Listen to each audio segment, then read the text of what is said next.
Good evening. Good evening, ladies and germs. Yeah. My name is Jim McDonough. I'm with the ParkTheater Company out here in St. Louis Park. And in another 5 weeks, I'll be celebrating my first anniversary of meeting tonight's headliner. We do a talent show here every August. We'll be doing our 15th year this coming August, but last year at the auditions, which are held 2 weeks before the show, early August last year, this long-haired leaping gnome came through the door over here right at the pavilion, and it was just me and him, and I said, "What you gonna do?" And for the next half hour, he entertained me immensely. He told me he had written a book besides being a consummate performer. He sung a beautiful song a cappella that he told me that is a tribute to his mother. His book is Providencia. Have any of you purchased it or read it? Well, I've read it, and it's aptly titled. Providencia, Providence. It's a place in Jim's life, but it's also a process. And for me, he and I have had a number of times over the past year to talk about our lives, the intersection of them. And I told him when I read the book, it was a funny kind of feeling. At times I felt like I was running ahead in the story. I didn't look ahead, but I felt like I was trotting along. And then other times, I felt like I was being pulled by some kind of invisible force that I really couldn't name, but was right there in the title, Providence, Providencia. And Jim confirmed. He said, well, that's the way it's intended.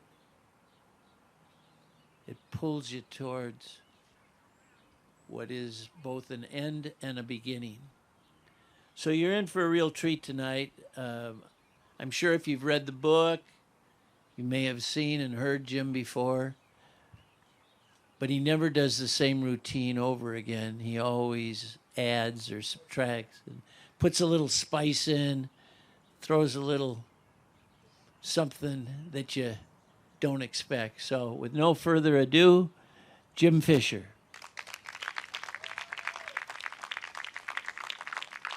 Thank you, Jim. That was kind words. And I want to thank everybody that made this possible. The City of St. Louis Park, Lisa Abernathy, Mike Millis, St. Louis Park Friends of the Arts, the poetry jams I've been invited to, the storytelling forum I did last year. I'm honored to do this. I hope I can keep you entertained. I hope you can stay interested. I hope you enjoy my stories. So here we go.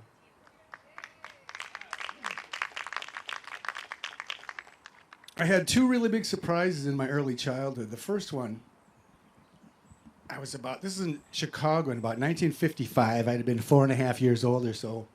My parents told my older sister Carol and me they had a big surprise for us that evening. Wouldn't give us a clue. What's the surprise? Just be quiet. We even ate dinner early that night. Mom hurried through her meal to go upstairs and get ready, whatever that meant, adding to the mystery. We cleared the table. Dad even did the dishes that night, which was actually a surprise of itself. But a little while later, Mom come down. I hear her coming down the stairs, and I went to see maybe she had a present for me or something. I don't know. And I saw her pause on the landing there, and she looked like a goddess on a pedestal. She's wearing her best blue dress, the real pearl necklace that my dad had given her for the anniversary recently. Her hair was perfectly styled, and her makeup was worthy of a Hollywood movie star. I loved her so. So Dad broke the spell. He said, I'm going to walk your mom to the L. I'll be back in 10 minutes. Don't fight. Mom's going down on the train, dressed up by herself. We had no clue. Dad comes back. Where's Mom going all dressed up on the L by herself? Just behave and wait. Don't pester me, or you'll go to bed early and you won't get the story at all. Surprise at all. Let's watch a little television. So we actually did watch a little television that night. We had a little 10-inch black and white with a rounded picture tube. Color TV wasn't invented yet. We got 3 channels, and we were happy to have them. I don't remember what we watched that night. It could have been Milton Berle or Sid Caesar. I don't know. Ed Sullivan, was he on yet? 7:30, Dad tells me to get up and change the channel. So, okay, what, Honeymooners maybe? I Love Lucy? Always funny. This show comes on that I'd never seen before. And I hear my sister Carol on the couch behind me laughing and clapping and going, I know. And I look behind me, I'm like, what? And Dad's giving her the thumbs up. I'm like, why is she so excited about this show we'd never watched before? So I watched another minute or so, and it's like, oh, it's a local singing competition, like a Chicagoland American Idol kind of a thing. And I'm like, well, Mom's a good singer. We sing around the house all the time to the radio. She even told me when she sent in some LP demo records, and she got a call from Mitch Miller in New York City to come out and sing with the band. But her opportunity came too late. She had a husband and children to take care of. She had to decline the offer. So I couldn't wait. Mom's going to sing on TV. They're lined up on the little TV. They were about that big, and I'm looking. I saw the necklace. I go, that's her. Mom is going to sing. I could hardly wait. She finally got her chance. The host came out and left her in front of the audience and the cameras, and the spotlight shone down upon her like she was some kind of angel beamed down from heaven. I was enchanted. The orchestra started to play, and she began to sing. Gee, ain't it great after staying out late, walking my baby back home. Arm in arm over meadow and farm, walking my baby back home. We walk along harmonizing a song, or I'm reciting a poem. As we go by, owls give us the eye, walking my baby back home. We stop for a while, she gives me a smile, snuggles her head to my chest. We start to do pet, and that's when I get her powder all over my vest. After I kinda straighten my tie, she wants to borrow my comb. One kiss and I'm in heaven again, walking my baby, walking my baby, walking my baby back home. At the end of the program, Mom was declared the winner of the evening. The host brought her out a small gift. So excited, the camera zoomed in as she undid the ribbon and removed the top of the package. And I was amazed at what I saw inside. It was a box of shoelaces. I was insulted. I'm like, what? How dare they? That's not even funny. And the host told her to dig a little deeper, whereupon she found a beautiful bull of a watch, the face surrounded with 12 small diamonds. Carol still has it. Mom was taken from us decades ago now, unfortunately, but I'll always have the wonderful memories of this beautiful woman who denied herself a singing career to raise our family with such kindness, compassion, encouragement, and love. And when I think back and remember this special evening, I get to relive the joy of that night and the pride I felt to be her son.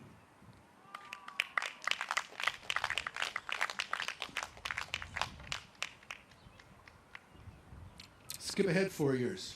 My 8th birthday's coming up. I am excited. 8 years old. I was especially excited, not only because of that, but that was the actual day that Mom and Dad and Carol and I were going to be flying to California for my uncle's wedding. My first time on an airplane. I was pumped. The day finally arrived. Nice fried chicken dinner Mom made for us and presents. I don't even remember what they are because this other part of it is like amazing. Cake. Nice big cold glass of milk, and instead of going to bed, we got in Grandpa's 56 Oldsmobile, which was later my first car. Thank you, Grandpa. And he drove us to Midway Airport for the red eye to Burbank. It wasn't even the LAX yet, I don't think. And I was excited, man. The big glass doors, holding Mom's hand, walking out on the tarmac, and I'm like, oh my gosh, I had no idea how big an airplane was. Giant propeller. It was a 4-engine turboprop. The thing was gigantic. We're going up this stairway to the stars. Stewardess directs us to the rear of the plane. There was no discussion whatsoever. My birthday, I get the window, no doubt, no question. Sit in the window, so excited. I got my seatbelt on. I'm looking out the window, and the engines start to rumble and turn over, and the flaps come down, and the green lights on the edge of the wingtip, and we start taxiing out to the runway, and it's like, okay, here we're going to go, man. I'm excited. Whoa, we start rolling down the runway, rolling. And we're still rolling. It's like, I hope this runway's long enough, man. This is taking forever. We go up, and then finally we got up in the air. I'm flying now. Looked out the window. It was black. I couldn't see anything. I go, what the heck? And then it was like Michigan. The plane had turned, and there is Chicago. Millions of lights, cars, everything. It looked like a movie set. It was gorgeous. It was just amazing. So we're flying west, flying west. A while later, the stewardess comes, and my mom goes, Jimmy, come here, look. The stewardess wants to talk to you. She goes, I understand it's your birthday today, is that right? Yes, it is. I'm 8 years old. What was your name, son? Jimmy. Well, you know, I was just talking to the captain, and he wanted me to come back here and ask if you would like to come up and meet him in the cockpit so he could wish you a happy birthday. What? Yes, yes, yes. So I'm climbing over my mom, and she announces to the whole airplane, today's Jimmy's special birthday flight. Let's all make him, you know, happy birthday to you. She's leading me down the aisle. I'm almost in tears. I'm overwhelmed. Happy birthday, dear Jimmy. Happy birthday to you. Wow. Knocks on the door. The pilot just opens it up, or the navigator, and it's like, there's another world in there. Complicated. The 4 big levers I knew were throttles. Navigator, he's got his screen and his compass and his map and stuff. Happy birthday, co-pilot. Happy birthday. Pilot, happy birthday, son. What's your name, Jimmy? And how old are you today? I'm 8 years old. Well, congratulations. Tell me, have you ever thought about what it'd be like to be a pilot? I said, yes. Every time I see a plane go by, I wonder how it would be to be actually flying an airplane. He says, how would you like to sit on my lap and see what it's really like? And I'm like, yes, I would. Yes. I can't believe this. So he picks me up. I remember my foot got caught on his knee, and I almost hit my head on the glass, but it gave me an instant to look down. I'll never forget, I saw a car with the twin beams of the headlights, like 5 miles down, and I'm like, oh my goodness. I'm looking, he's trying to explain some of the gauges. There's gauges and dials and levers and buttons and switches, you know, whatever. He says, go ahead and put your hands on the yoke and see what it feels like, you know? And I'm like, I'm practically flying the airplane, you know? It was just amazing. It was amazing. It was off the charts. And I knew even at that age, no matter how long I lived, I would never forget the thrill of my 8th birthday.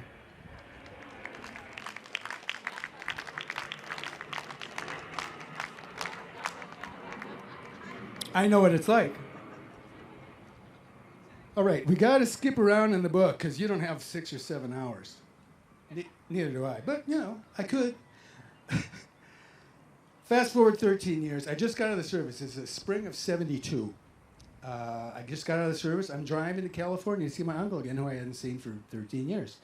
I have cousins now that I've never met. I had this really cool van, 64 Chevy Van 90, the straight 6 with the engine between the seats. I don't know if any of you remember that. But, you know, it was insulated, paneled, bed.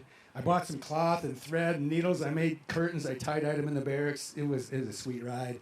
I got a Craco 8-track. I couldn't afford the Learjet. I got the Craco 8-track with the little blue light. And 2 Jackson sets of headphones. Cruising down. Okay, but, you know, I owed money on it still. And I had to either get a job or sell it. And I just had enough stress and things in the service. It wasn't my cup of tea. So I had to sell the van. So anyway, get out of Uncle Dick's house, friend of a buddy. He gave me a good price for the van. Got a money order, sold it to Dad, sent it to Dad, asked him to pay it off, cancel the insurance, and I kept the change. I had like $200 or $300, which is pretty good back in 72. So I'm going to start my real first adventure. 72, Northern California. I'm hitchhiking cross country. My first trip. Never know what's going to happen. Did I tell you these are all true stories, by the way? Because I'm not talented enough to make these things up, but this is, please believe it, because it really happened. Standing on the side of the road, just cool, Northern California. This pickup truck with a camper slows down. There's a middle-aged man and a teenager, I presume their father and son, slow down, stop right next to me, roll the window. Hey, where are you going? I don't care, I just want to see the scenery. Wherever you're going is fine with me. All right, put your back in the back and hop on in. We get to talking, John and John Jr. Jim, hi, how are you? I just got out of the service. I'm starting my hitchhiking trip. How about you guys? This guy had a story, I'm telling you. It seems that John had divorced John Jr.'s mother, and in a short amount of time, his business partner died, left his wife half the business. John had the other half. He sold the business to the widow, so now he's got a bunch of money in the bank. He gets himself a passport. The business partner also left him an ocean-going sailing yacht. Yeah, okay, really? And he's going to get in the thing and go to the South Pacific, to the Tonga Islands, whatever that is. Start a new life. Sometime later, gets a telegram. Harbor master says, John got a telegram from the United States. He opens it up. It's from his son in Las Vegas. Dad, Mom took me to Las Vegas. She wanted to be a singer. She's just a dancer now. She's got a lot of boyfriends. She's neglecting me. I think she's using drugs. Please come and save me. All right, he's got to sail back across 3 weeks to San Diego. He gets to San Diego. The harbor master asks him to, he's got to come in and fill out some paperwork in the office. He's waiting there a while, and his Coast Guard guys come in. Policeman comes in. The wife impounded the boat. She contested the will. So they impounded the boat. So now he's got this problem. Besides, so then he buys this pickup truck. He drives to Las Vegas, picks up his son. The mom wasn't even there. And they're driving, seeing the scenery while the lawyers work out the details. All right. Later that afternoon, we're parked in the beautiful Oregon coast, the waves, the rocks, the shade. It's wonderful, wonderful. And I'm sitting on my tent, and John Jr. comes, come here, and Dad wants to show you something. Go over to his camper.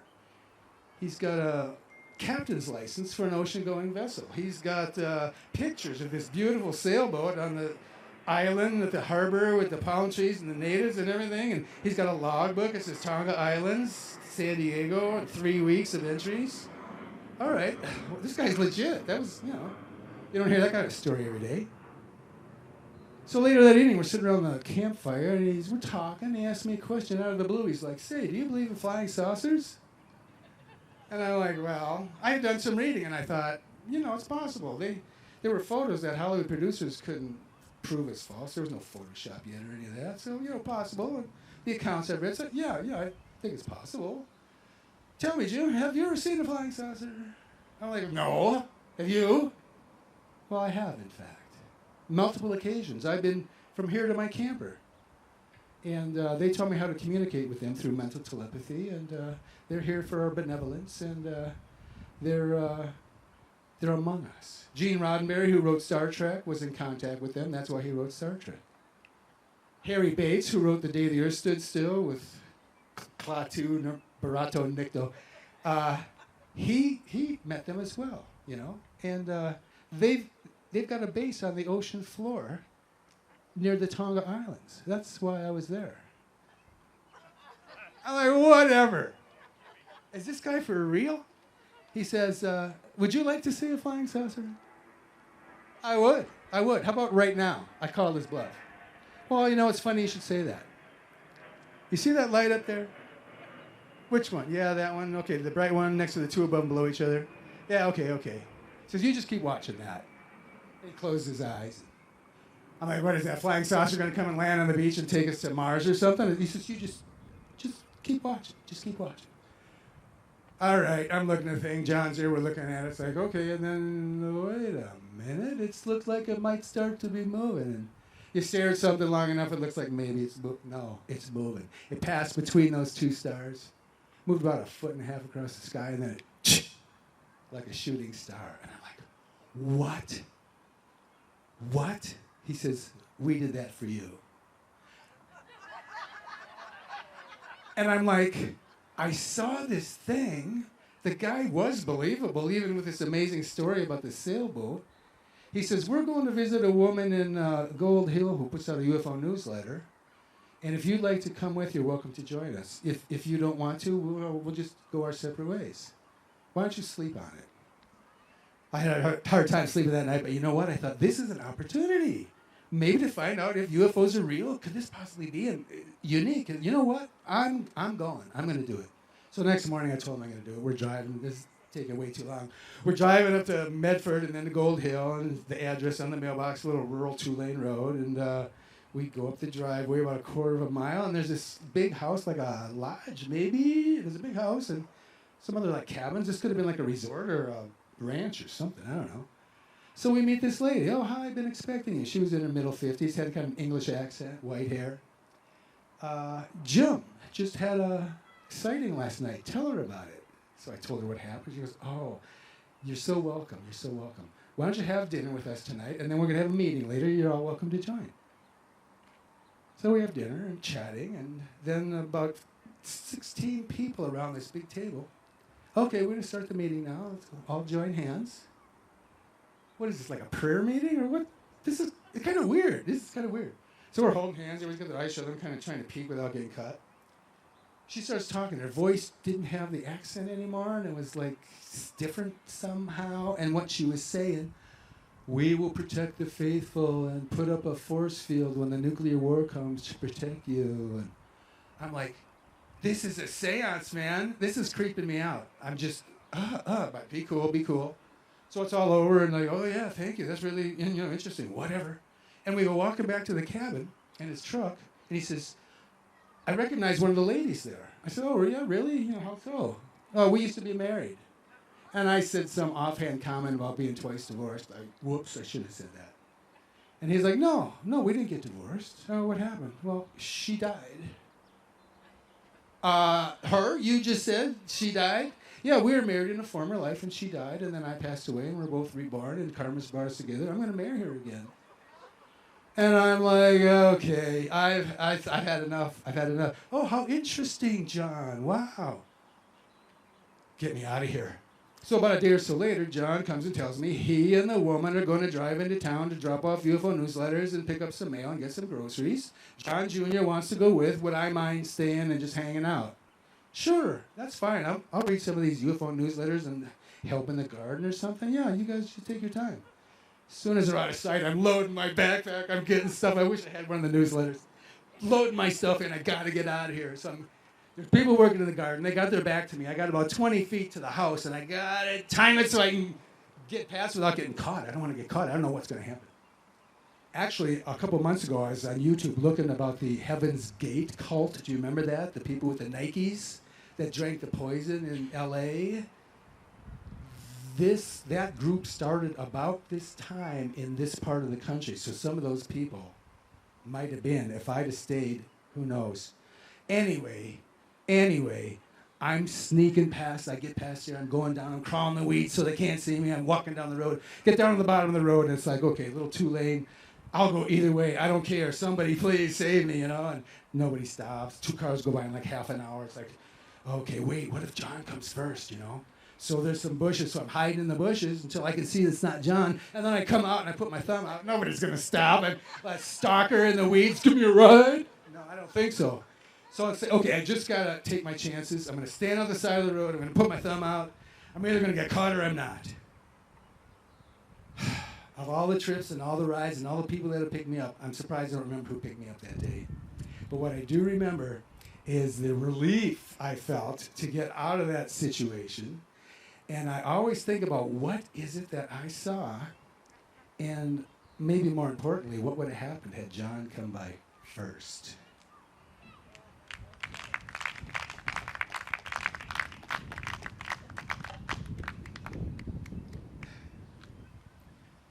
Well, I was standing on a corner in Winslow, Arizona, such a fine sight to see.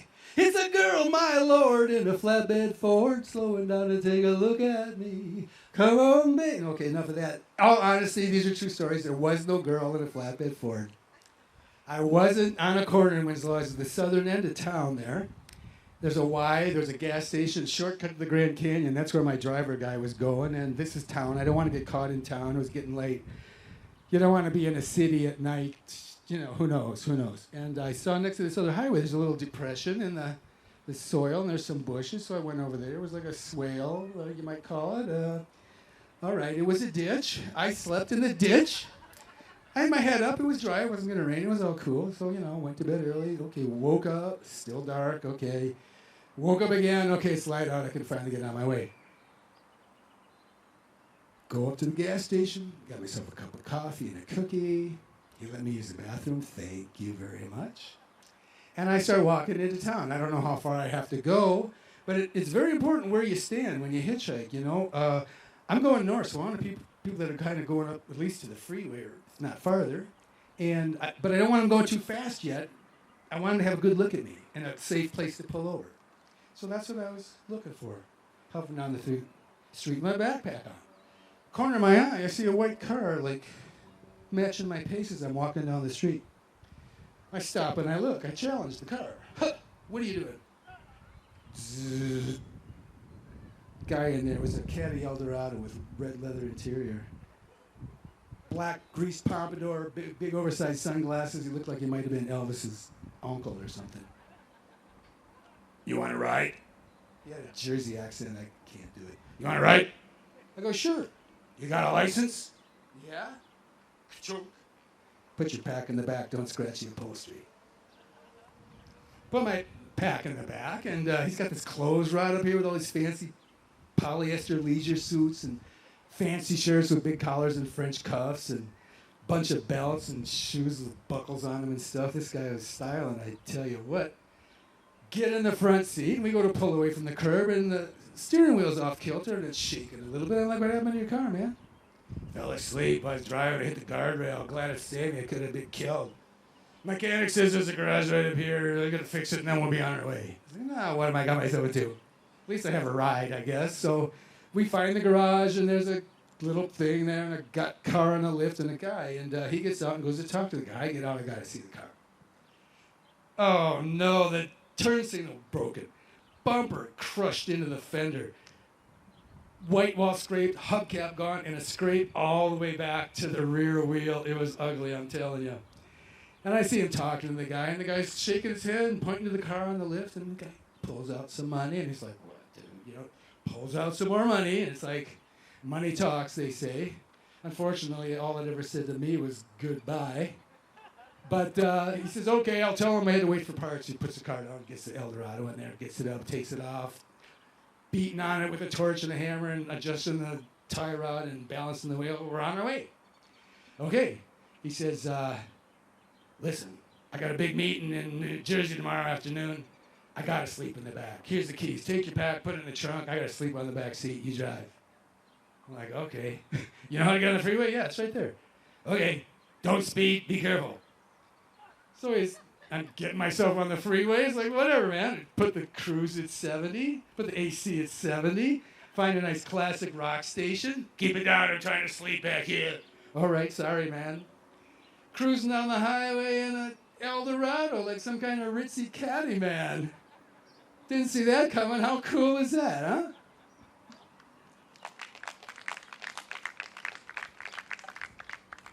Couple more stories. I made my way back to Minnesota.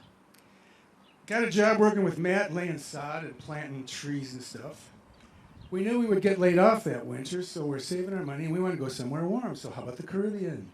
Never been. Froggy wants to come with too. It's going to be a Three Musketeers tour to the Caribbean. I'm supposed to check and find a good place. I don't want to go to Aruba. I don't want to go to St. Kitts. I want to go to Providencia. This little dot of an island just off the coast of Nicaragua, belongs to Colombia. One dirt road, little hotel in town with 2 restaurants, maybe, no casinos. Little dirt road feeding like 6 little fishing villages. This place looks just like I'm looking for. So we're working, saving, get laid off at the wintertime. That's fine. I got a job at a gas station. Make some more spending money until we're going to leave about January 12th, I think it was. So just about this time, so we got our plans made for Providencia. Matt and Sherry was Angie's friend, brings her to the house, and Matt brings me to the house, and we got set up.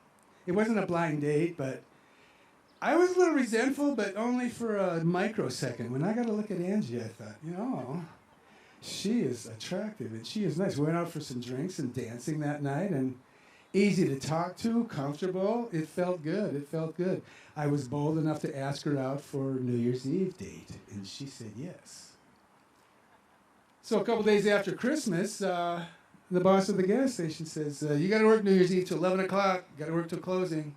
I go, oh, listen, I can't. I just can't. I got a date. I got a new thing going on here. No, you're the new guy. You have to work. And I'm like, well, you know what? I don't. And I quit on the spot. A decision I have never had cause to regret. Well, maybe that one time, but never had cause to regret. So this coming New Year's Eve is the 50th anniversary of our first date. How the years have gone by. I just thank you, Angie. You're the sweetest, kindest person I ever met. you add it all up and all is said and done, I just really need to thank you from the bottom of my heart for the happiest 6 weeks of my life. No, I'm just kidding. In fact, I was even going to sing you a song that was popular, an oldie song. I like singing oldies. Remind us of our relationship. But, as you get older, they say two things happen. One is you start to lose your memory, and the other one I can never recall. I'm so old, my birthstone is lava. I'm just saying. I thought the Flintstones was a cartoon about the future. The song, though, it was, described our relationship. It was, I think I'm gonna be sad. I think it's today. No, come on, that wasn't it. Seriously, in high school, our prom theme was fire.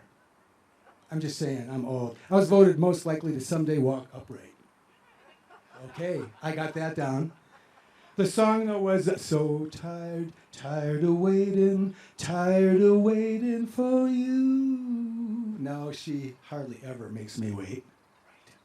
Anyway, the song. Oh, I do remember the first time I ever sent an instant message. I needed some help, because it was by telegraph. And you might be surprised to learn I didn't get my driver's license until I was almost 30. Well, because there weren't any cars yet.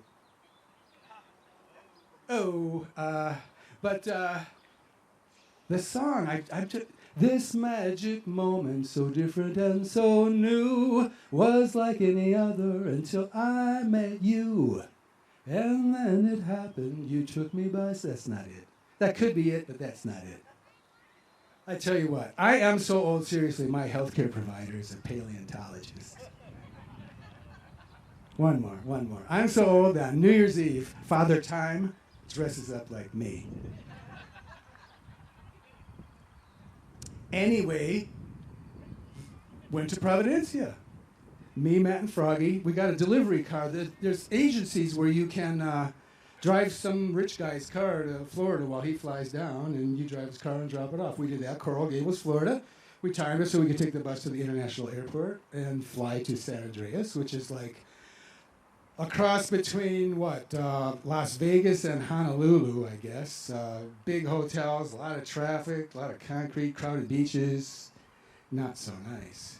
But we only had to spend one night there. The next day we got a little 14-passenger plane. That's all the little dirt runway in Providencia could handle. So we're touching down on the runway. Okay, we made it. We're the only Americans on the plane. Everybody else got off and just left. There's a guy there with a soldier with a machine gun. He indicates we should go into the, it looked like a house with an antenna on it. I don't know, I guess that was the airport or customs or something. So we go in there, and he's looking at our stuff, and the guy says, tell me where you guys be staying. Oh, we're staying at the Hotel Lowry in town. We've gotten, actually, reservations for a few nights. Hotel closed. Oh, no, it isn't. Here, look, I've got a reservation. Well, paper says it's open, but when you arrive, you find it's closed. Got nowhere to stay. Go out to the parking lot. There's a guy with a pickup truck, a couple benches in the back, and, where you guys be going? Hotel Lowry? No, hotel closed. You know anybody that would maybe rent a room for guys, for a little, let's see, Freshwater Bay, Francisco and Clemencia, they rent cabañas. Maybe they have a place for you. How far is it? Maybe 2-3 miles. How much? $1 each? Yeah. 3 miles, $1? Yeah. Hop in the back, man. We get in the back and we're riding around, and we discovered that this island, you could drive around it in like 40 minutes, one dirt road. There's only 5 pickup trucks on the whole island at that time. People got around by horseback or walking or homemade sailboat. They would sail around. This place was like nothing else ever. How did I get to be there? Anyway, we're riding in the beautiful, you can see a little road going to a little village with the tin roofs and the little houses and the beautiful beach and the reef out there. Oh, I was so excited. It was wonderful. Get to Freshwater Bay and meet Francisco. Yeah, rancher. He's got like a 12 by 12 plywood shack, kind of delaminating and stuff. A couple of beds and a mosquito net. Okay, where's the bathroom? That way there, up in the jungle a little ways. There's about an 8 by 8 plywood shack with a toilet and a big plastic thing on the roof to hold like 200 gallons of water. There's one knob and not even a sprayer, just the water. Cold water comes out. Okay. That's the deal. That's the price for paradise here, I guess. So how much? On, back and forth. Okay, $10 a night each. Whatever, man, $10 right across the road from this beach with nobody on it. There's Captain John's little tea, and you can get ice cold beers for 40 cents. This is great. Met Borgo and Martina, who would become lifelong friends. It's in the book. I don't have time to go into Providencia. That's like half the book at least.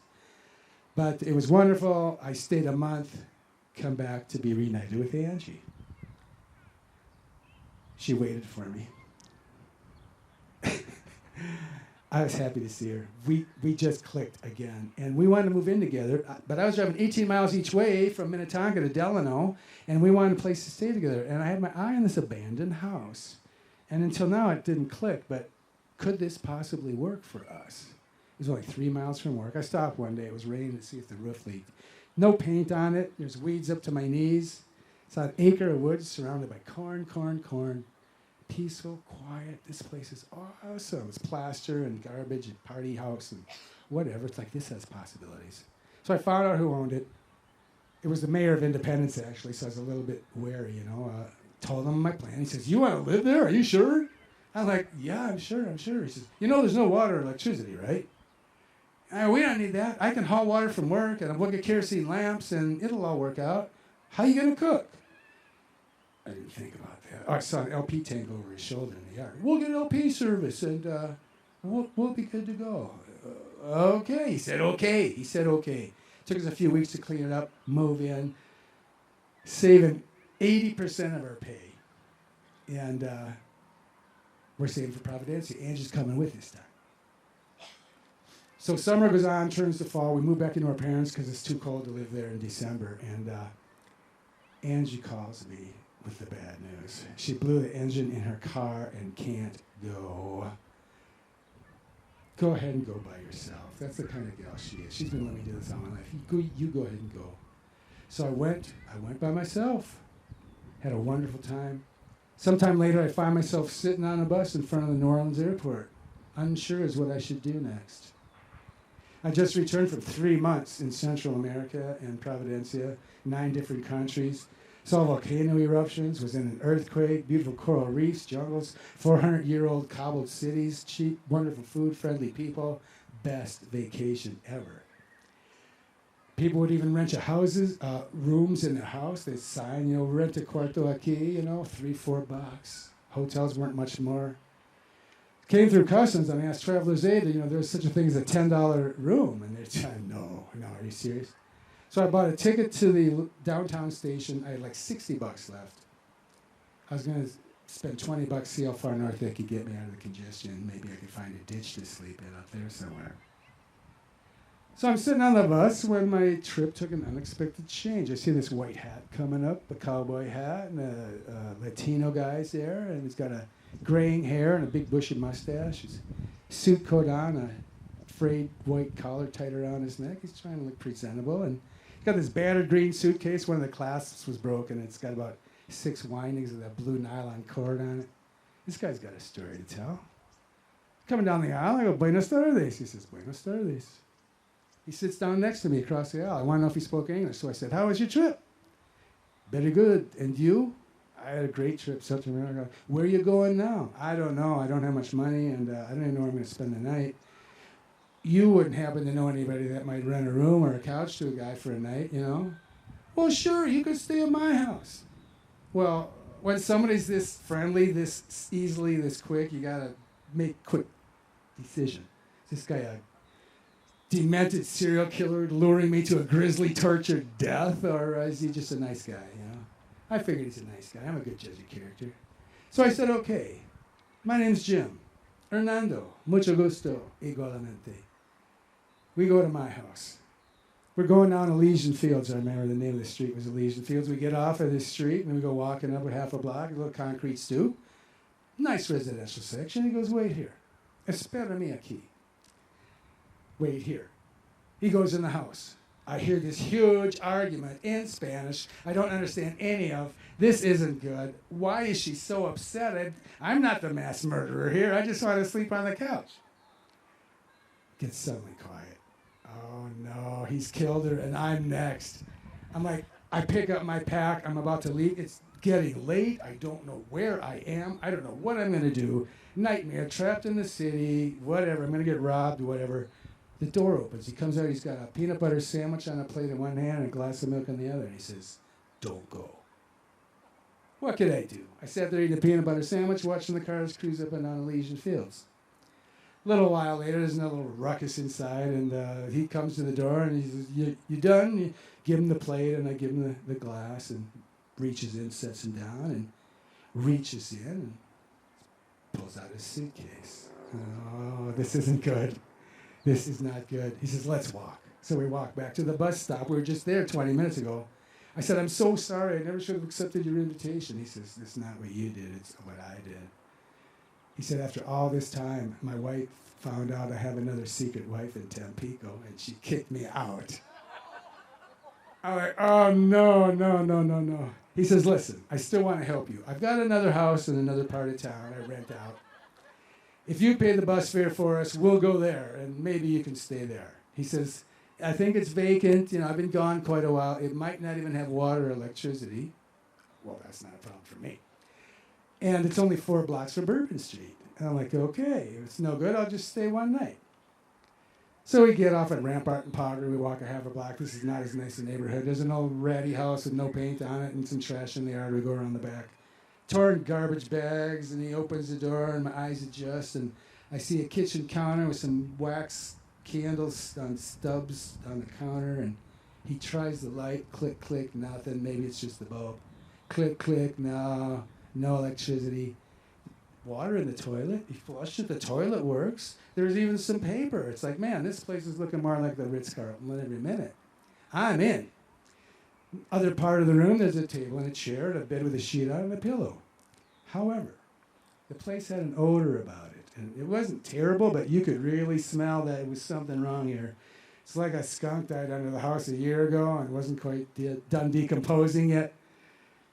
He didn't want to say anything. I didn't want to say anything. He was embarrassed. So he says, "Okay, buddy, buenas suertes, adios, muchas gracias, see you later." Okay, I'm airing the place out a little bit. I got a piece of cardboard, and I almost jumped out of my skin when I heard this voice from the street behind me. "What you doing in Nando's house?" And there's this big black woman standing there with wild eyes, frizzy hair, gold tooth, and everything. I said, "I'm a friend of Hernando's. He said I could stay here." "Don't that place still smell?" "Well, yeah, a little bit. Didn't he tell you what happened there?" "No, I didn't ask. I mean, I'm thinking, mind your own business. Don't hassle me. I'm just trying to, get by in life here. Leave me alone." "Old man lived there with his dog. He gone missing. Time later, police come. They go in there. They find him long time dead, and that his dog been eating on him." "You can't stay in no house and man dying, the dog be eating on him. That a duppy house. You come with me." She grabs me by the wrist, leading me down the street. "That bad juju, you can't stay there. You stay with my son Andrew. He live right there." Andrew, this man friend of Nando's. He needed a place to spend the night. You be a good Christian man. Let him sleep on your couch tonight." Wow. The things that happened to me, huh? Okay, so later that evening, I got to see Bourbon Street and everything. Came back and we met and talked and stuff. I'm trying to fall asleep. I'm thinking about the day, I didn't know what I was going to do. Met Hernando. He's wanting to help me. He takes me to his house. He's got a huge problem. He still tries to help me. Brings me to this house. She's trying to help me. Andrew's helping me. And I remembered the book written about this city in which Blanche had said, "I've always depended upon the kindness of strangers."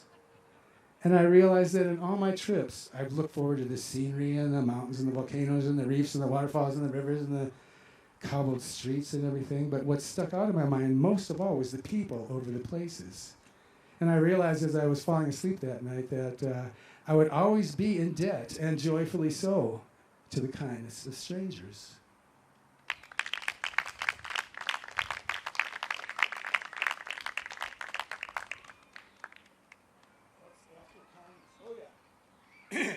Made it home, 1,200 miles north of Minneapolis. Me and Angie moved back into the farmhouse again, saving up for Providencia again. Later that fall, we're about to move into our parents' houses, and I can't believe it. How could you? She blew up another engine. She never checked her oil. I always check my oil. I expect her to check her oil. I didn't want her to depend on me. I mean, I hate to admit, I wanted an equal partner, not a, depend on me so much. I hate to admit, when we go to the gas station and I'd clean the windshield, I'd have her do her own side. Sorry. Why did you stay with me anyway? Because I'm so cute and entertaining? That's it. Blew the engine. Okay, she says, okay, go by yourself. I was mad. I can't go again. Okay, I didn't want to put our relationship into jeopardy, and, she means a lot to me. And I'll stay this time. We rented a house near Delano, only half a mile from work. We had the upstairs, $150 a month. It had water and electricity and heat. Okay, we got it. So, it's winter's coming. It's getting to be January, February, and I got so disappointed about Providencia. I wrote them a letter, sorry, I can't come back. It's like I was missing my family. They adopted me. They're my other mother and father there, honestly. So I'm standing in line at the bank one day, putting 80% of my pay into my savings account, because the farmhouse, we had no expenses. Little gas, little LP, little food. I'm standing in line at the bank, and there's a guy a few guys ahead of me. He's wearing this really cool embroidered jacket. On the back it says, "Learn to fly." Cool airplane, phone number. I'm thinking, He finishes his business, and I step out of line, as I'm known to do occasionally. And I asked him, what's the deal? Oh, Red Anderson, Buffalo, he's a flight instructor, he's an old Alaskan bush pilot. Go check it out. So I called him, he said, come on out. So I drive out to Buffalo, I meet Red Anderson. What's the deal? Well, you get 20 hours dual, 20 hours solo, all your books, all your training stuff. And unless you're a complete idiot, you'll pass and get your private pilot's license. Okay, well, how much? It's $800. And I'm like, it's kind of a lot, but it'd be pretty cool. I found out recently it's like $16,000 now for the same thing that I did. Anyway, I don't know. Could you maybe come down a little bit? He says, come on, you want to go for a ride? Let's go for a ride. You get in the pilot seat. All right. Get in the pilot seat. Shows me some stuff. These gauges reminded me of like 30 years ago, whenever it was. No, 20 years ago, I was in the 8th birthday. Not quite so many gauges this time. Clear prop. Give it a little choke, give it a little gas, check the magnetos, 10 degrees flaps. Call, okay, Buffalo traffic, 7-1 uniform taxiing for departure on runway 03. Okay, push that in a little bit. You steer with your feet, that's the rudder and the wheel, and this is the ailerons. Once we're in the air, this is the elevator up and down. Okay, we taxi, okay. He says, now keep your hands gently on the thing, push the throttle in all the way. Where we go. So rolling down the runway, and we got up a lot quicker than that big plane years ago. Just climbing up in the air. Okay, here, you take it. Don't do anything drastic. Pull back a little bit. We go up, down, side to side. This is so cool. Yeah, come in and land. Okay, sign me up. I wrote him a check on the spot. New adventure. Okay, so I was doing my training. I was using up my time a little bit. I wanted to get my solo. That's a huge day in a new pilot's life. So go out there, try to do everything just right. He said, okay, come on. This day he says, okay, I'm a student. I've never been in a plane. You're the pilot. Show me what to do. Okay, this might be my chance. Check the fuel. There's no water in the fuel. Check the oil. Check all the connections. Everything's all good. Okay, start her up. Okay, flaps. Here we go. Take off. Climb out. Buffalo traffic. 7-1 uniform. Landing runway 03. Come on, baby. And I put her down on the icy runway. It was wintertime. It was February. Nice, smooth landing. I look at him and he says, I'm getting out. You ready? Yes. My first solo. Here I go. Everything's fine. Take off. Flaps, fuel, everything. Come in and land. He's standing by the fuel pumps. He's got his ear flap hat on and smoking his pipe in his parka. And I'm coming in to land, and I thought, I don't need to go all the way to the end. I'll just stop, and turn around. So I come in. I gently touch the brakes. It's on the tops of the pedals. Gently touch the brakes. This side was glare ice. This side wasn't. I'm going sideways on the runway, 50 miles an hour. I thought the last thing I was going to see in my life was his face going past me with his hands on his head, opening his mouth and his pipe jumping out in the snow. And I'm like, oh, and I skidded to a stop. I didn't end up in a fiery ball of death after all. So we had a talk about, last minute decisions at crucial moments, and I was allowed to continue my training. So I'm using up my hours. I'm doing my cross-country requirements, my navigation. I use up all my dual. Now I'm just solo all the time. I had to learn to do stalls and stall recovery. What you do is you get up for like 5,000 feet, slow down, pull back until you lose your lift. And whoa, it just drops off. You give it the juice, you pull out, try to lose as little as possible. Better than any roller coaster, so fun. Backed up to $5,000 again. Did that a few times. The last time I did it, I was getting a little careless, complacent. I had one wing a little lower than the other when I was pulling back. And when the nose dropped, I gave it the juice as the nose was dropping. That extra torque and the wing down, I'm going woo, woo, woo. And all of a sudden, I'm in this death spiral. I'm turning the controls. I'm steer out of the skid. Nothing, man. Nothing. The throttle's wide open. I pull back on that. The ground's coming up. The speedometer's in the yellow touching the red. And I'm like, nothing's happening. I'm losing all hope. I had a vision of the tail sticking out of a burn spot on the news that night. And the announcer talking about next of kin. And I lost all hope. I was totally out of control. I don't know what I'm going to do. And I'm going, please, God. I don't know what happened. That spinning of the ground somehow morphed into the laundry going around in a dryer a few days previously. And I remember I was mad. I had to put another 50 cents for another 20 minutes because these stupid dryers are so slow. Gave me 20 more minutes to read my instruction manual. Stalls, what's next? Spin recovery. Spin recovery is achieved by the use of opposite rudder. Okay, that makes sense.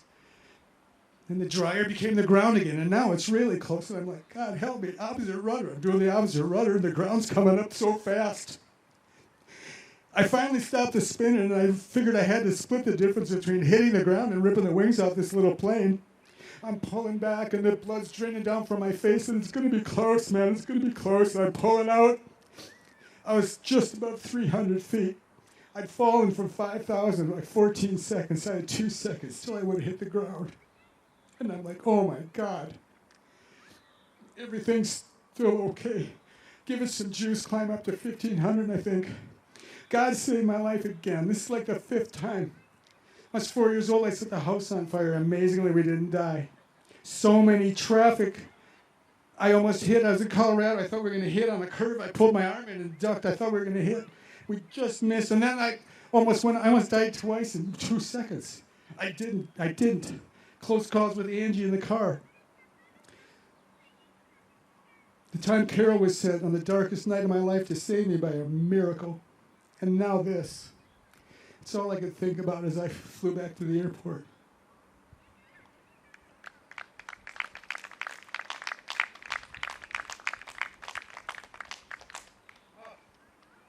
Sorry, I get emotional.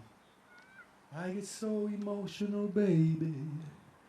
What's next? Okay. Fast forward how many years? This was 12 years ago. So a lot of time. You got to read the book. There's so much in the book. Kevin comes. He's like 24, maybe, something like that. Hey, Dad, I'm going skydiving. I'm going, oh, no, don't do that. Don't be an idiot, man. You'll get killed. It's horrible. No, Dad, there's new equipment, new safety procedures. Okay, well, call us every Sunday. Let us know you escaped defying death and all that. And so, he was doing fine. Father's Day came up. This is 12 years ago, just a couple of weeks ago, Father's Day. How would you like a tandem for Father's Day? Well, one of my friends had done it, and he lived. Kevin's jumping. He's got like 40 jumps or whatever, and he's all right. And there's nobody dying on the news or anything. I'm an adventurous guy. Yeah, I think that'd be pretty cool. Let's do that. So my family pitched in and got me a tandem for Father's Day. And a cameraman and everything. We drive up to Superior. Saturday afternoon, there's people falling out of the sky. And it's amazing. At 10,000 feet, you can see the plane pretty good. And you can actually see these little dots coming out. and they spread apart so they don't open near each other. And it's quiet like this. You can hear the parachutes open. It's really cool. And then they come in and they land right there. It's fine. This is going to be great. This is going to be great. Next morning I get up. I got like a couple minutes of instruction. Don't do this. Don't do that. Pick your legs up, arch, and we'll all be good. So we go up in the plane. I got my harness on. It's going to be attached to Fargo's harness. That was his name. And Kevin's in the plane. Ben, the cameraman's in the plane. Takes about 15, 20 minutes to get to 10 grand. And I'm thinking, and I'm like, I wasn't afraid, but, I was excited. And I was nervous. We get up to 8,000, and pilot tells Kevin to open the door. And this rush of wind comes in. Holy crap, we're up there, man. He gives me a high five, and he's hanging on the strut, and he lets go. And I wonder if I'll ever see him again. Ben, the cameraman, climbs out. He's hanging on the strut, real careful, and on the little step hanging on the strut. Me and Fargo, we're hooked up and climb around, trying to churn. Okay, we ready? Okay, we're ready, set, go. Ben went at the same time. We went. Oh, what? There's no belly rush like falling. People just say, oh, I don't like the roller coaster belly. No. You're already going 80. It takes you 10 seconds to get up to 100, 120. You're floating on this cushion. Ben flies up, grabs my hands. Okay, I know you do a 360. Okay, waves off. And then it's as quiet as this. The contrast is like, wow. It opened. We're okay. There's the airport. Hey, you want to steer? Yeah, I want to steer. Pull down on this thing. Pull down. Whoa, yeah. Do the other one. Whoa, yeah. Cool. You want a wild ride? Yeah, I want a wild ride. Just pull that one down all the way and hold it. Bury that thing on it, push it, and we go, whoa, whoa, whoa. Not the other way. Whoa, whoa, whoa. Okay, let go. I got to land this thing. We're getting pretty low. There's Kevin standing there because they pulled lower sooner. There's Ben and Kevin, and we're coming down. The ground's coming up. Oh, my, we're going to crash. Oh, what's it good? And he does the toggles, and it, like, levels out your parachute. And we just sit down, and we land it, like, from me to Scott. Yes, man, this is awesome. This is cool. You know what? I want to take the lessons.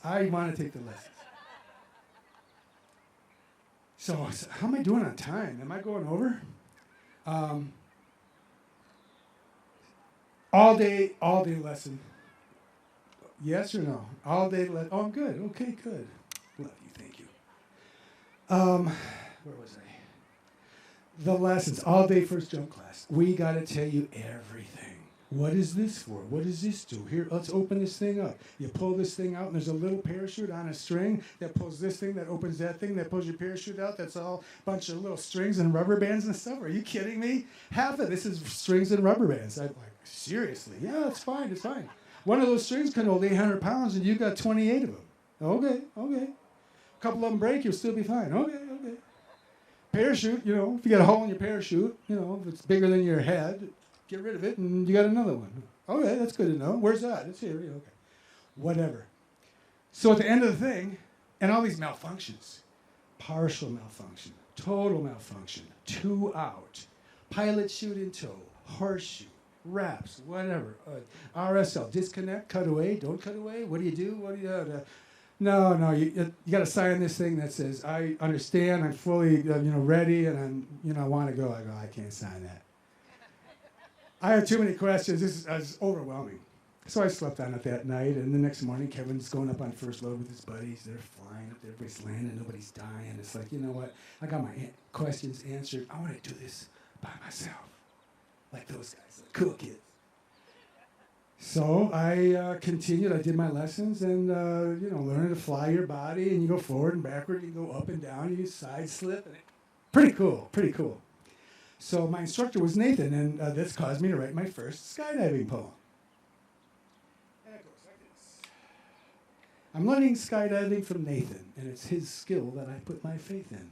When I fall from the sky, I'm one happy guy. When it's belly to earth that I'm facing, check my altitude, arch, and grin. Then while floating, I suddenly spin.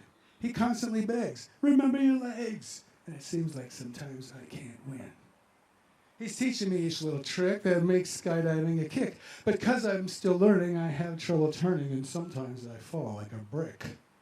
Yet he is still patient and kind, and his training gives me peace of mind. So I'll continue to try, and I'll fall from the sky till that sweet arch position I find.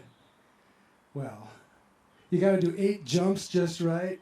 It took me 10. I had a little trouble, but I did it. I got all my requirements done. 25 jumps.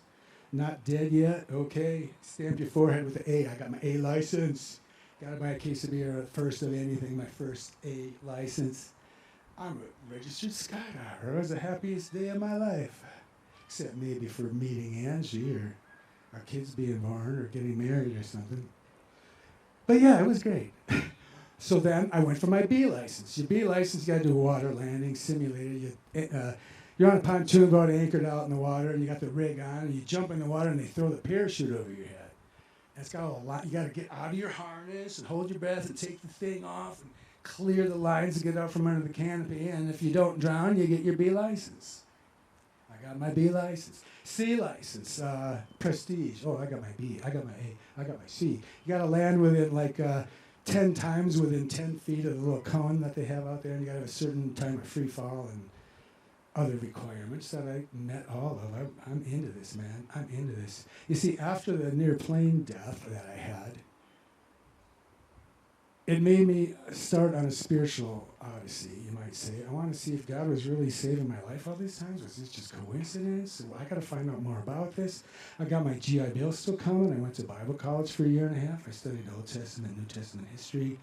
Had a lot of training and learning and, finding out about what this is all about.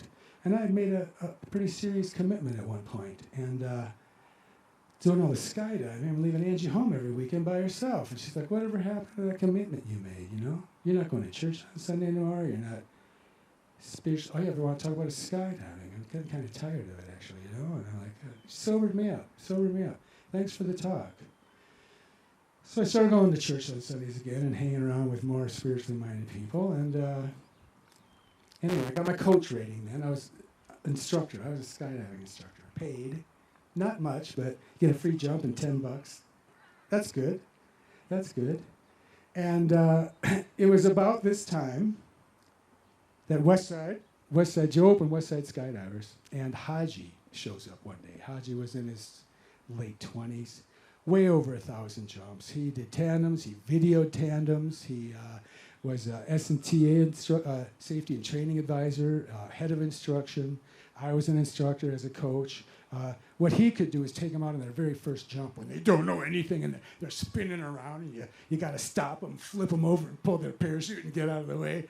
I didn't want that responsibility yet. So he keeps you alive. We teach, once you can do like 3 or 4, and he's altitude aware, stable, pulling on time. Now, Jim is going to be your instructor, and he'll teach you how to fly in groups, do better exits, better landings, able to jump in groups with people without endangering anyone. So that's what we did. But I wanted to share with this guy. I liked him. I felt something drawing me to share my faith with the guy, as weak as it was. But still, I just felt this. But we never had time. We're always trying to make the next load, training our students, packing parachutes. Afterwards, the sunset load, beers come out, and I can't talk seriously, So I just kind of was going along with the flow, having fun with everybody else. So anyway, I'll share with them next time. That went on all fall. Well, the season ended early that year, and I thought, well, now I can ask him out for coffee, and we can have a serious talk. I didn't even have his phone number. We'd meet each other every Saturday and Sunday. I didn't need his phone number. I called a friend of his. I need Haji's phone number. I want to ask him out for coffee.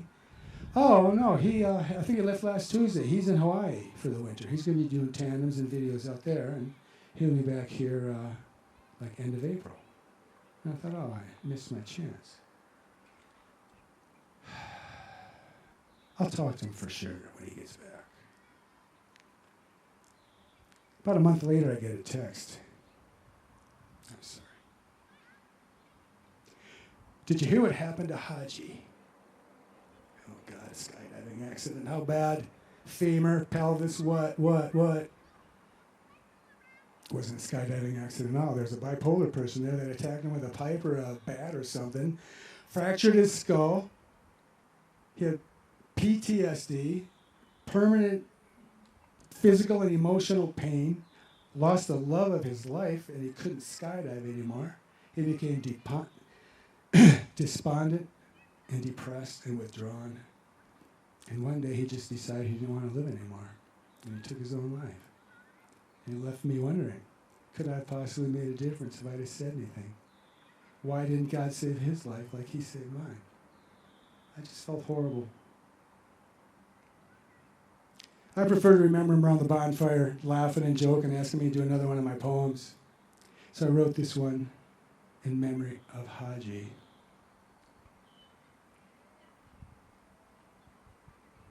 My friend's gone now. What can I say?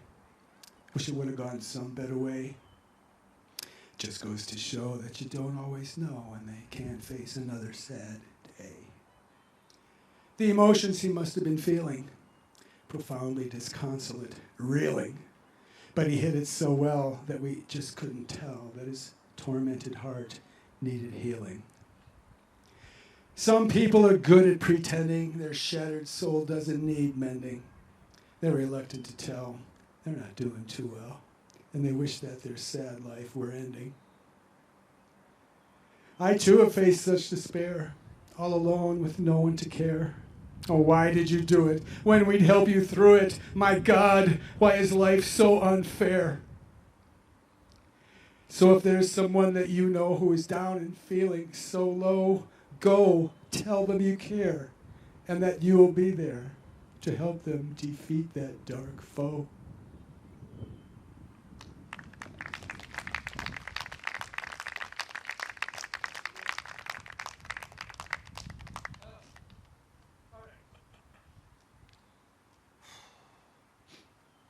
(988) is the National Suicide Prevention number. Okay, this one's a little better.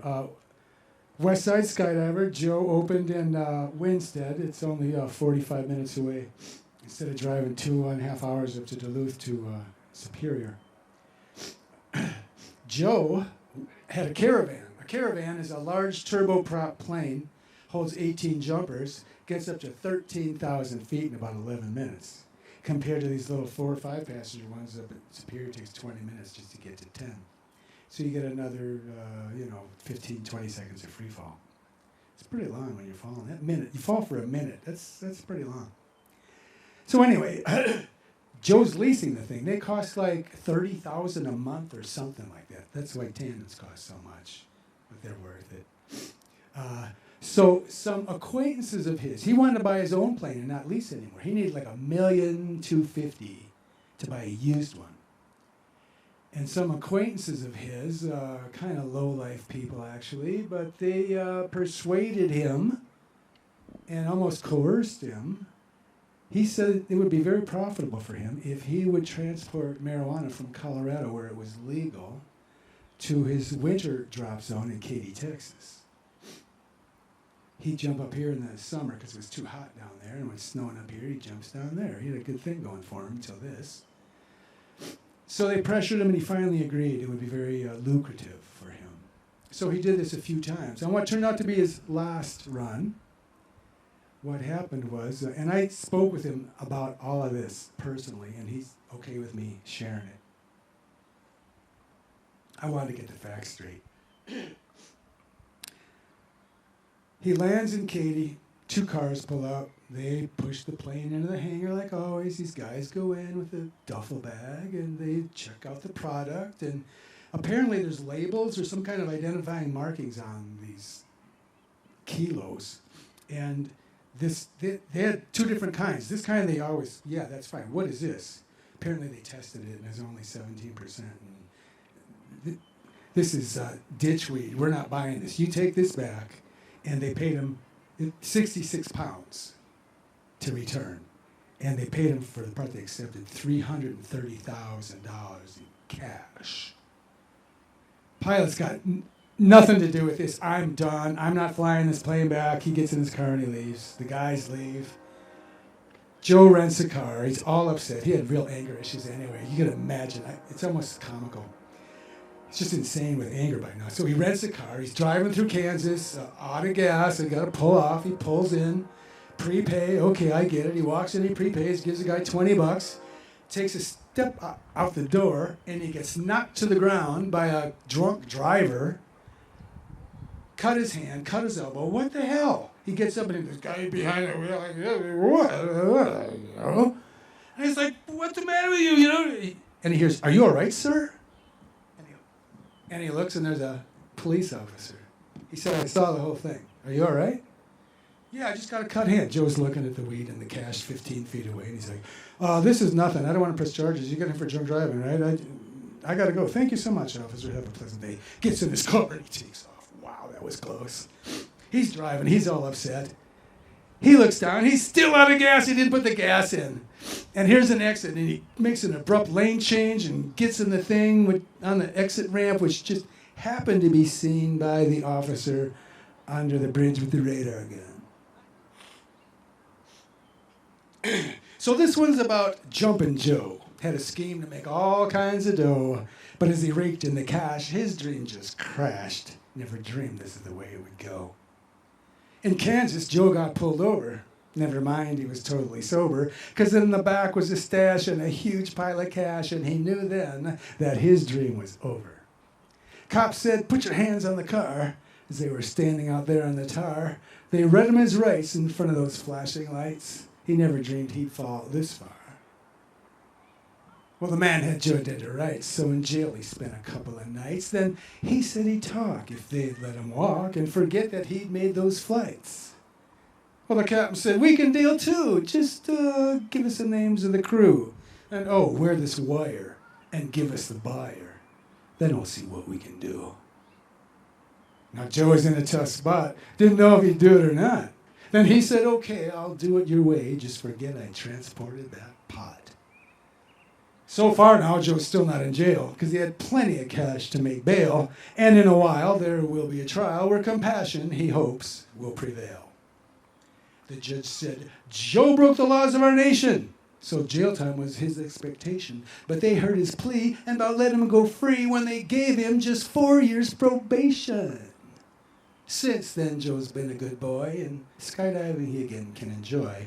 But now the cash that they hand him all goes for the tandem. But the tips he can keep, and the joy.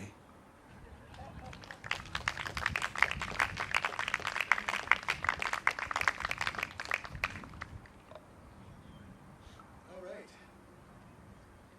Well, I'm enjoying this. I hope you guys are enjoying this, because I'm having the time of my life up here. Okay. After Jumpin' Joe is Skydive Superior plane crash. This is 10 years ago. It was in November, 10 and a half, whatever it is now. And it was on Dateline. You guys should Google, not right now. Listen to me now. Keep your eyes right here. Google Skydive Superior plane crash.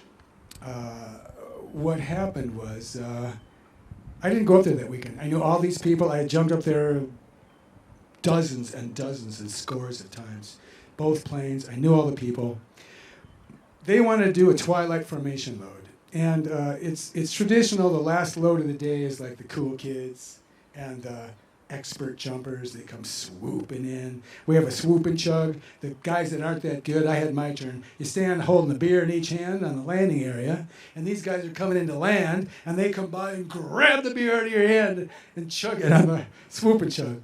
So I only got to do it once. I missed a couple times, and then I finally got one. But anyway, so the cool kids, all experienced. It's about half an hour to sunset or so, and 9 parachutes all packed and ready to go. And the pilots aren't drinking yet, and both planes have fuel in them, and they're going to do the formation load. So what they had planned was 5 jumpers in this plane, 4 jumpers in this plane. They take off 30 seconds apart. They got the wind direction figured out. They know where they want to get out. The wind's going to take you back and land right here. It's all going to be good. Okay, we're going to climb up to, I think they went to 12 that day. 12,000. Pilots are in communication. This guy's about 150 feet behind and above. You know, he should be above because, you know, the propeller. You want to be above. Pilots in communication with each other. Open your doors, open the doors. Climb out, they climb out. Getting ready to poison the door, they're hanging on the plane. Okay, everybody ready, set, go! And out they go. These 5 form a round as quick as they can. You're on your belly, you're floating, you're in a circle of 5 people. Well, these other people are back here, and we gotta like go down and forward and catch you, but not crash into you and wreck the jump. You'll be the jerk for the rest of the weekend. You got to come in and slow down, come forward, grab the circle, open, okay, there's 9 of us here. We have 7,000 left. If we do, we're all going to put our right knee out.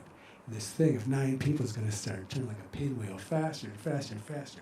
5,000, everybody, let's go. They all go different directions so they don't open near each other. Deploy your parachute. Is it good? Yeah, it's almost always good. Whereas there's the drop zone. Party starts in 20 minutes. Life is good. Things didn't go quite as planned that day. What happened was the behind pilot, this is the first time he'd done this, but they talked about it for 20 minutes. He was a very experienced pilot. He just never did this particular thing before.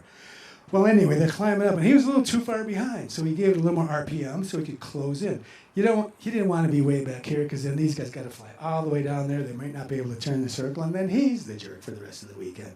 So he's getting a little bit closer, getting closer and closer, and he's checking his gauges, checking the GPS. Everything's all good. Open the door. Jumpers climbing out, not catching their parachutes on anything. He's checking out Trish. She was a very attractive chick skydiver. And he was looking at her, and he didn't notice the planes were getting closer and closer to each other.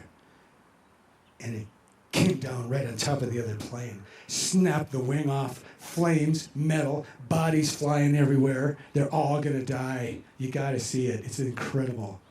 But they didn't all die. And I wrote this to memorialize the occasion. 11 so brave who had made fear their slave went on high for a jump before twilight. The islands and bays could be seen through the haze. At first everything was going just right. They had no clue what they all would go through as they climbed up and started the jump run when tragedy struck, but also good luck as it all became anything but fun. Lene and John were just hanging on when the strut was no longer there. It was the craziest thing to see that flaming wing as their dream jump became a nightmare. Barry and Mike on the step looked alike as the planes pinched on Sarah and Dan. They could not comprehend that their lives would soon end.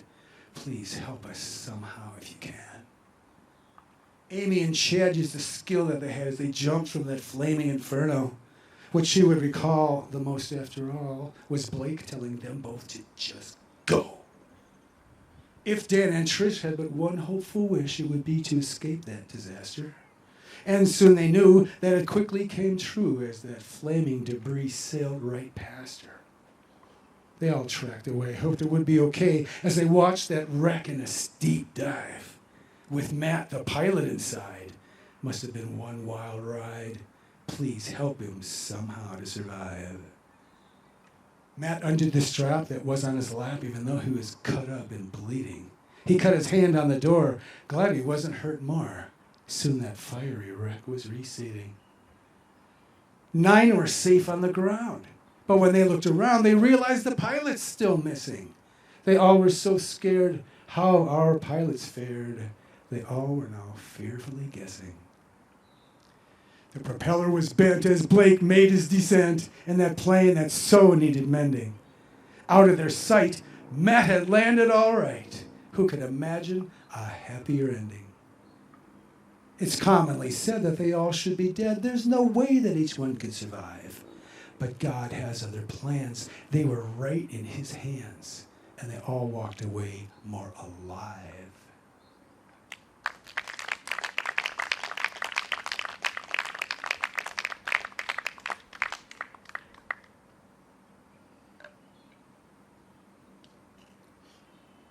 I want to thank you all for coming out. Friends, family, people who encouraged me. This has been awesome. I really appreciate it. I hope I've kept you entertained, and I hope you've enjoyed the show. I don't know why I put myself through this, but I seem to get some enjoyment out of it. So, hey, look at me, everybody. No. You know, I once asked, how can you be humble and be up on a stage? I asked a friend of ours, how can you be humble when you're up there like that? And I couldn't understand it. And I realized that this is a very humbling thing to do, to put yourself, I could like crash and burn, but I didn't. Amen. Thanks for that. One last poem and story I want to leave you with. Some years ago, I was invited to a Halloween costume party, and I decided I wanted to go as a mummy. So I got a sheet, I spray painted it gray, and I tore it into strips and spray glued it onto a pair of long underwear, and I even sacrificed a pair of tennis shoes. I wrapped them all up. I was mummified. fingers individual, everything. It was going to be, it was a very cool costume. So I wanted to play the part, you know, and I didn't want people to even know who I was. I was hoping they wouldn't know who I was for a while. So I started thinking, how do I play the part? What would a mummy say or think or do? And I started thinking of a poem, as I'm prone to do. So a few of these silly lines came into my head. Stupid starting to this thing, but something just came to me at that time. I was in the bathtub, actually. I was taking a bath, and it came to me that a mummy would know the truth about life after death. And then the poem took on a whole other meaning. I had to get out and dry my hands off and write it down so I wouldn't forget. This thing came to me in like 10 minutes. So, here goes. You may have noticed that, imagine me in the castle. You may have noticed that I am a mummy, wrapped from my head to my tummy, and from my waist down I'm quite tightly bound, and that makes me feel kind of crummy. Unial Baktun Ra was my name. In my day I had wealth and fame, but one day I died. I was fit to be tied. Now no one remembers my name. In the days back when I was the king, I thought I owned and possessed everything. I was so rich, it's told, I had rooms full of gold and barefoot maidens to sing. But there's something now that must be said to explain all the tears that I've shed. Because since I've died, I've just wept and cried, and forever is so long to be dead. It's because that there once was a day when God asked me to go his way. Now my life is gone, and I forever go on, regretting I turned him away. My life was amazing, it's true, but it's 6,000 years it's been through. If I just shared my great treasure, not always sought pleasure, don't let my fate happen to you. Thank you.